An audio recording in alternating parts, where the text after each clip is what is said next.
Hey there everybody, Kendall here. It's been a crazy busy day. Was doing a whole bunch of planning with Dr. Michael Harris earlier today, and then off and running because Wednesdays are typically my mommy day. My 4-year-old and 6-year-old come back to me every Wednesday, and we just I call it my Rowan day. That's my youngest's name, and it's just always one of those days where I'm just go, doing all the mom stuff, running, playing at the park, playing chase, all that good stuff, just enjoying this beautiful day. But I wanted to jump on real quick before the evening catches me, and I wanted to just share a little bit about some of the things that it's kind of like what's been moving through me today. Yesterday, Addison Bell and we taught an integration puja here in the North Texas area, North Dallas area, and it was a beautiful, beautiful witnessing of vulnerability from a nice group of people. And anybody who catches this that was at last night's puja, I'm still just in awe of your guys' courage and beauty and surrender to yourselves. It was absolutely phenomenal, but that brought me to the thought of vulnerability itself and how beautiful it is to let our vulnerability be seen. It is one of those things that we're scared to do. There's a lot of shame around our vulnerability. There's a lot of fear in showing who we are, showing our, what is going on in our life, these different things. And it's important to not fear that so much, because with that is our true power. With that is this beautiful magnetism of humanness. Now, I was discussing with somebody earlier about just that, and how when we reveal these things that we've been through, when we share our stories, when we share, what we have triumphed over, how we've pulled through things, how we've moved through things and expanded and grown, that is where we connect. That is where we really get to meet each other, and we allow in the allowing of ourselves to be seen, which is an extremely vulnerable process.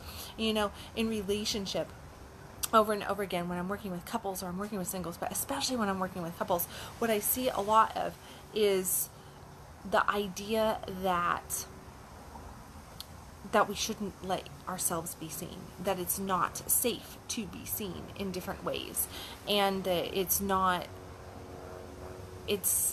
almost that it's dangerous. It really is. That's why we have shame and danger wrapped around this word vulnerability, and we do it in our intimate relationships to the point that we don't speak our boundaries, we don't speak our needs. We say, oh, we're really great at communicating. I communicate with my partner about everything. We're the best of friends, but people don't talk about the deep things. People don't let themselves actually be witnessed by others, not in intimate relationships, not in friendships, not in family, and definitely most and certainly not out just in everyday life, right?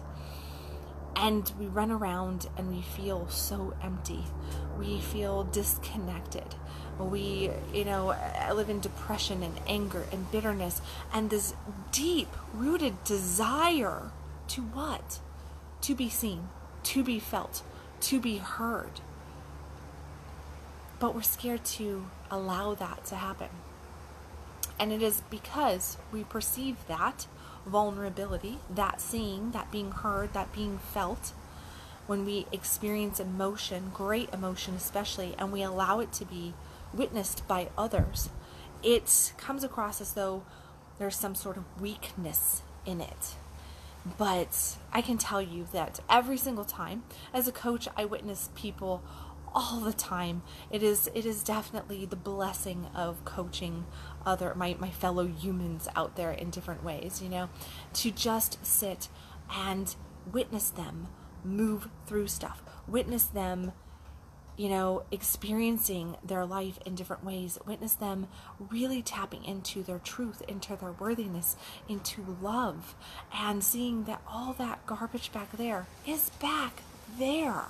and that they don't have to be it anymore. They don't have to allow it to weave into today and destroy this beautiful moment. That witnessing, and the witnessing of them finding their power and just really stepping into it, there's nothing weak about that. There is nothing weak in our vulnerability, our shares at that level. It's not weak. There is no victim in it. There is nothing to be shameful about. What it is its strength. It takes great courage. It takes a desire to expand, to grow, to change, and to give to self exactly what we're wanting, which is connection, which is love, which is to be witnessed. But we've got to give ourselves permission to do that. Permission to have the lives that we want, to have the relationships that we want, to have the abundance, the blessings that we want, to, have the sex that we want, to have whatever it is that we might be saying, I really want that, but, and what is it that we follow that up with? We follow it up with all the negative thinking that we have been programmed to think. We've been programmed to think like victims. We've been programmed to believe that normal is suffering. Normal is not having. Normal is struggle. Because when we look out at the world around us, at our fellow humans, we see suffering and struggle, and that it's hard, and that people aren't happy, and that being depressed and being blasé and not thriving appears to be a normal state of being. And when we experience something phenomenal, when we experience connection, it's hard to relate then to others. Our connection point gets a little messed up, because when we experience thriving and everybody else in our world's not thriving, we're no longer connecting, right? So what we do is we bring ourselves down to this level of less than what we really are, less than who we are, an experience of, we take something beautiful and we shrink it, right? And so why do we do that? We do it to connect. We do it so that we can be relatable.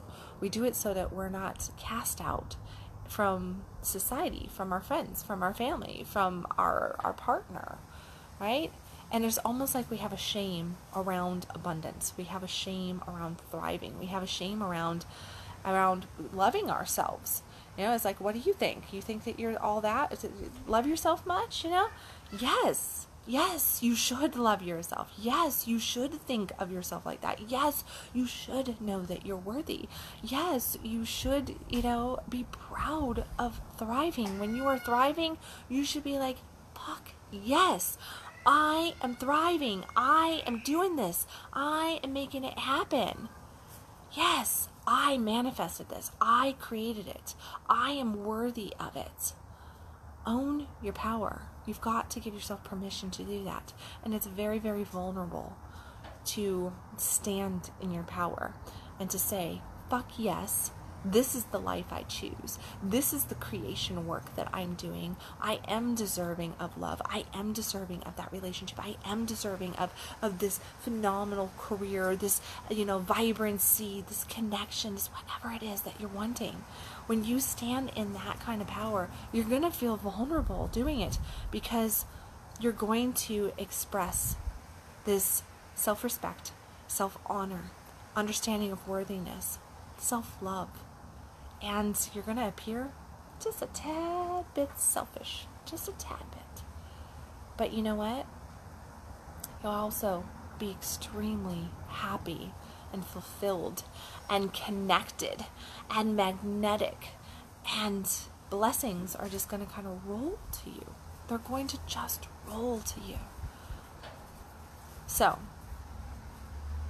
the beauty of being vulnerable, the beauty of letting yourself be seen. Last night, and I'm going to just leave you with this story because I actually have an appointment to go to, but last night during this puja that we did, this integration puja, I ended up at the end sharing a little piece of vulnerability to the point that the tears were in my eyes, and a beautiful young woman that I know very well, she stood in as my higher self, and she verbalized to me what my higher self wants me to know, right? So she spoke words of affirmation and encouragement of where like my wound is holding me back. And I shared with the group, having lots of people in the room that I know very, very well, I'm close with.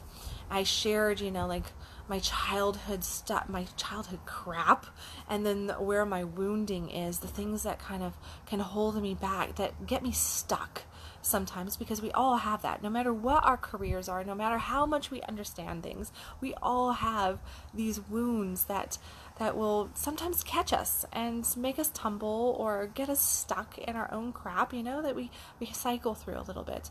And I shared my wound there, and then I shared also my desire and the path that I feel that I'm on, and where I'm at in relevancy to my wound and to my desire.